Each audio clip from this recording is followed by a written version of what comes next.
Welcome back, I'm Porter Potato. Thanks for hanging out. Today we're going to check out The Gift of Magic from C.G. Jung's The Redbook. This is the third piece I've read out of here for this channel, so if you're interested in checking out some of those other videos, please do that. Alright, so in this piece, it starts out with a dialogue between Jung and his soul, which I think is really cool. Do you not hear something? I'm not aware of anything. What should I hear? Soul, a ringing. A ringing? What? I hear nothing. Soul, listen harder. Perhaps something in the left ear? What could it mean? Soul, misfortune. I accept what you say. I want to have fortune and misfortune. Soul, well then raise your hands and receive what comes to you. What is it? A rod? A black serpent? A black rod formed like a serpent with two pearls as eyes, a gold bangle round its neck. Is it not like a magical rod? Soul, it is a magical rod. What should I do with magic? Is the magical rod a misfortune? Is magic a misfortune? Soul, yes, for those who possess it. That sounds like the sayings of old. How strange you are, my soul. What should I do with magic? Soul, magic will do a lot for you.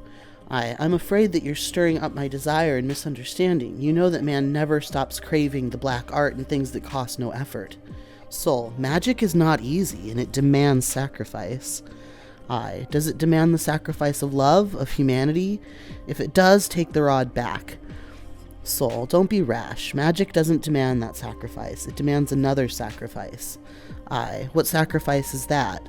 Soul, the sacrifice that magic demands is solace. Solace?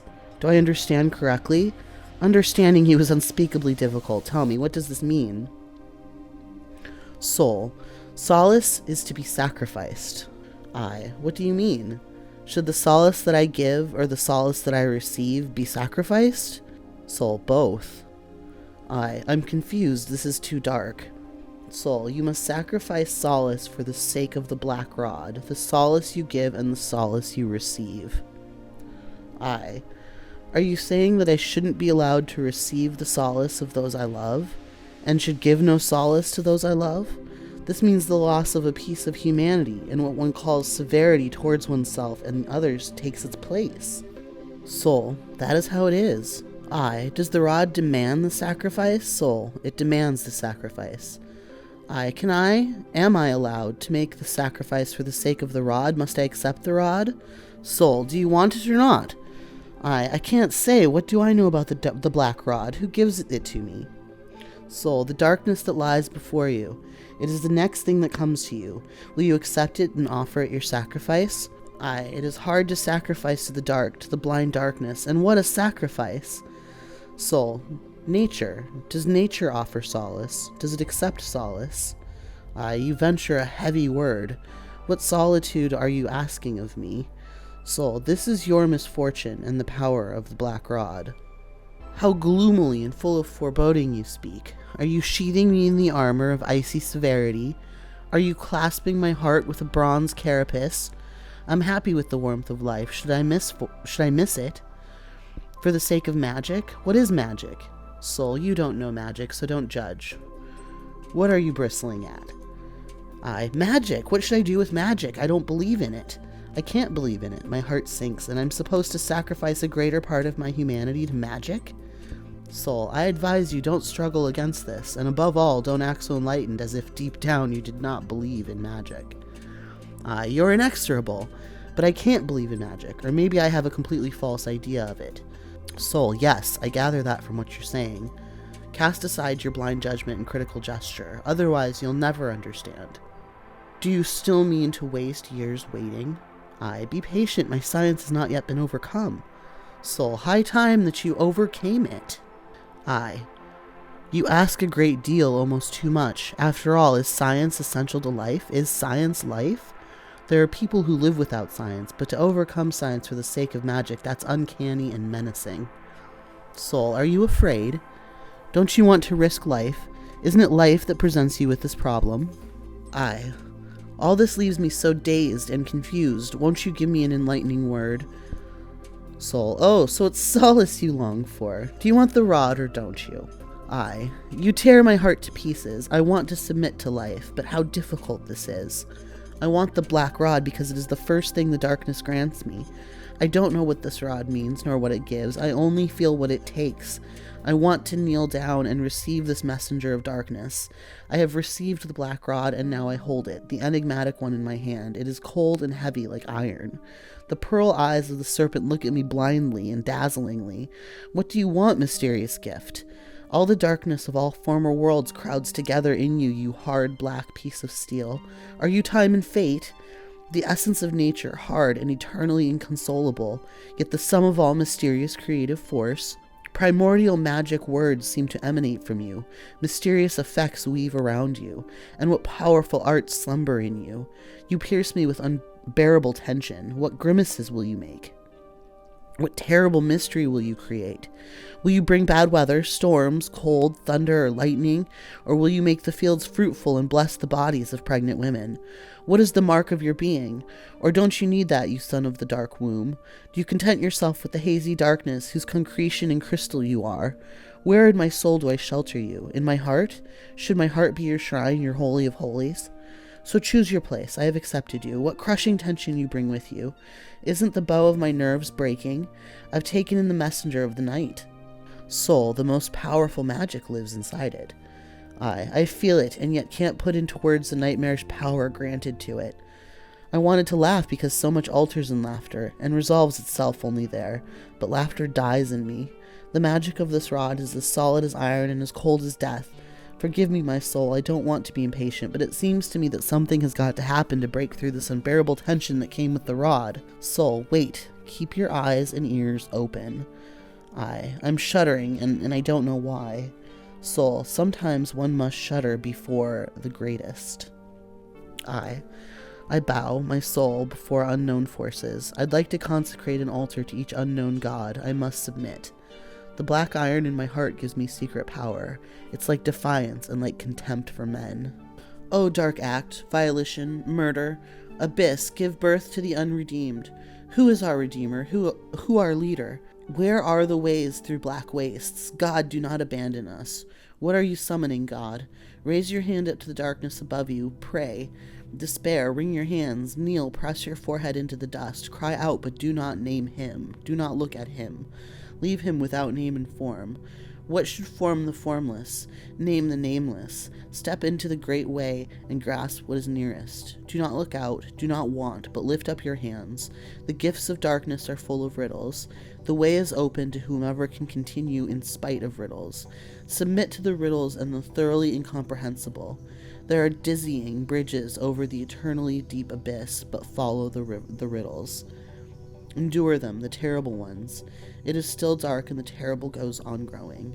Lost and swallowed by the streams of procreating life, we approach the overpowering inhuman forces that are busily creating what is to come. How much future the depths carry. Are not the threads spun down there over millennia? Protect the riddles. Bear them in your heart. Warm them. Be pregnant with them. Thus you carry the future. The tension of the fortune is unbearable in us. It must break through narrow cracks. It must force new ways. You want to cast off the burden. You want to escape the inescapable. Running away is deception and detour. Shut your eyes so that you do not see the manifold, the outwardly plural, the tearing away and the tempting. There's only one way, and that is your way. There's only one salvation, and that is your salvation. Why are you looking around for help? Do you believe that help will come from outside? What is to come will be created in you and from you. Hence look into yourself. Do not compare. Do not measure. No other way is like yours. All other ways deceive and tempt you. You must fulfill the way that is in you. Oh, that all men and all their ways become strange to you. Thus might you find them again within yourself and recognize their ways. But what weakness, what doubt, what fear, you will not bear going your way. You always want to have at least one foot on paths not your own, so as to avoid the great solitude. So that maternal comfort is always with you, so that someone acknowledges you, recognizes you, bestows trust in you, comforts you, encourages you, so that someone pulls you over onto their path where you stray from yourself and where it is easier for you to set yourself aside. As if you were not yourself. Who should accomplish your deeds? Who should carry your virtues and your vices? You do not come to an end with your life, and the dead will besiege you terribly to live your unlived life. Everything must be fulfilled. Time is of the essence, so why do you want to pile up the lived and let the unlived rot. Great is the power of the way. In it heaven and hell grow together, and in it the power of the below and the power of the above unite. As above, so below. The nature of the way is magical, as are supplication and invocation, which is represented as a serpent precisely on account of its particular nature. Malediction indeed are magical if they occur on the great way. Magic is the working of men on men, but your magic action does not affect your neighbor. It affects you first, and only if you withstand it does an invisible effect pass from you to your neighbor. There is more of it in the air than I ever thought. However, it cannot be grasped. Listen. And here it looks like it's giving us some lines of italicized poetry. The above is powerful, the below is powerful. Twofold power is in the one. North come hither, west snuggle up, east flow upward, south spill over. The winds in between bind the cross. The poles are united by the intermediate poles in between. Steps lead from above to below. Boiling water bubbles in cauldrons. Red-hot ash envelops the round floor. Night sinks blue and deep from above.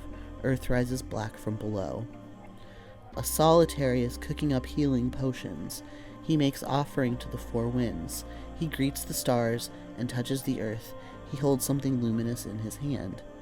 Flowers sprout around him, and the bliss of a new spring kisses all his limbs. Birds fly around, and the shy animals of the forest gaze at him. He is far from men, and yet the threads of their fate pass through his hands. May your intercession be meant for him, so that his medicine grows ripe and strong and brings healing to the deepest wounds. For your sake he is solitary, and waits alone between heaven and earth, for the earth to rise up to him, and for heaven to come down to him. All people are still far off and stand behind the wall of darkness, but I hear his words which reach me from afar. He has chosen a poor scribe, someone hard of hearing, who also stutters when he writes. I do not recognize him, this solitary. What is he saying? He says, I suffer fear and distress for the sake of men. I dug up runes and magical sayings, for words never reach men. Words have become shadows. Therefore I took old magical apparatuses and prepared hot potions and mixed in secrets and ancient powers, things that even the cleverest would not guess at. I stewed the roots of all human thoughts and deeds. I watched over the cauldron through many starry nights. The brew ferments forever. I need your intercession, your kneeling, your desperation, and your patience. I need your ultimate and highest longing, your purest willing, your most humble subjugation. Solitary, who are you waiting for? Whose help do you require? There is none who can rush to your aid, since all look to you and wait for your healing art. We are all utterly incapable and need more help than you. Grant us help so that we can help you in return. The solitary speaks. Will no one stand by me in this need? Should I leave my work to help you so that you can help me again? But how should I help you if my brew has not grown ripe and strong? It was supposed to help you. What do you hope from me? Come to us. Why are you standing there cooking up marvels? What can your healing and magical potion do for us? Do you believe in healing potions? Look at life. Behold how much it needs you. The solitary speaks. Fools, can you not keep watch with me for an hour? Note, in Matthew 24:40, Christ rebukes his disciples for having been unable to remain awake for an hour while he prayed in the Garden of Gethsemane. Can you not keep watch with me for an hour until the difficult and long-lasting achieves completion and the juice is ripened? Just a little longer and fermentation will be complete. Why can't you wait? Why should your impatience destroy the highest opus? What highest opus? We are not alive. Cold and numbness have seized us. Your opus, solitary one, will not be finished for eons, even if it advances day after day. The work of salvation is endless. Why do you want to wait for the end of this work? Even if your waiting turned you into stone for endless ages, you could not endure until the end. And if your salvation came to its end, you would have to be saved from your salvation again. The solitary speaks. What smooth-tongued lamentation reaches my ears. What whining, what foolish doubters you are, unruly children. Preserve, it will be accomplished after this night. We will not wait a single night longer. We have preserved long enough. Are you a god, that 1,000 nights are as one night to you? For us, this one night would be like 1,000 nights. Abandon the work of salvation, we will be saved. What stretch of ages are you saving us for? The solitary speaks. You embarrassing human swarm, you foolish bastard of God and cattle, I'm still lacking a piece of your precious flesh for my mixture. Am I truly your most valuable piece of meat? Is it worth my while to come to the boil for you? One let himself be nailed to the cross for you. One is truly enough. He blocks my way. Therefore neither will I walk on his ways, nor make for you any healing brew or immortal blood potion, but rather I will abandon the potion and cauldron and occult work for your sake, since you can neither wait for nor endure the fulfillment. I throw down your intercession, your genuflection, your invocations. You can save yourselves from both your lack of salvation and your salvation. Your worth rose quite high enough because one died for you. Now prove your worth by each living for himself. My God, how difficult it is to leave a work unfinished for the sake of men. But for the sake of men I abstain from being a savior. Lo, now my potion has completed its fermentation. I did not mix a piece of myself into the drink, but I did slice in a piece of humanity, and behold, it clarified the murky, foaming position. How sweet, how bitter it tastes. The below is weak, the above is weak. The form of the one becomes double. North, rise and be gone. West, retire to your place. East, spread yourself. South, die down. The winds in between loosen the crucified. The far poles are separated by the poles in between. The levels are broadways, patient streets. The bubbling pot grows cold. The ash turns gray beneath its ground. Night covers the sky, and far below lies the black earth. Day approaches, and above the clouds a distant sun. No solitary cooks healing potions. The four winds blow and laugh at their bounty, and he mocks the four winds. He has seen the stars and touched the earth. Therefore his hand clasps something luminous, and his shadow has grown to heaven. The inexplicable occurs. You would very much like to forsake yourself and to defect to each and every manifold possibility. You would very much like to risk every crime in order to steal for yourself the mystery of the changeful, but the road is without end. Not gonna lie, some of this is a little bit confusing. I don't know. Some of this is it's a little heavy. This might require a few goings through.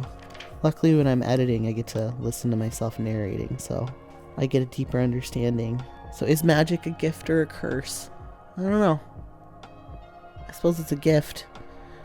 Magic is a gift that we're too impatient for. Is that what he's trying to get at? Now, what do you think? Let me know in the comments. If you enjoy this kind of stuff, please do hit that subscribe button. I would love to grow a community of folks who like to talk about this stuff. Be well, and we will see you again soon with another reading. Bye-bye.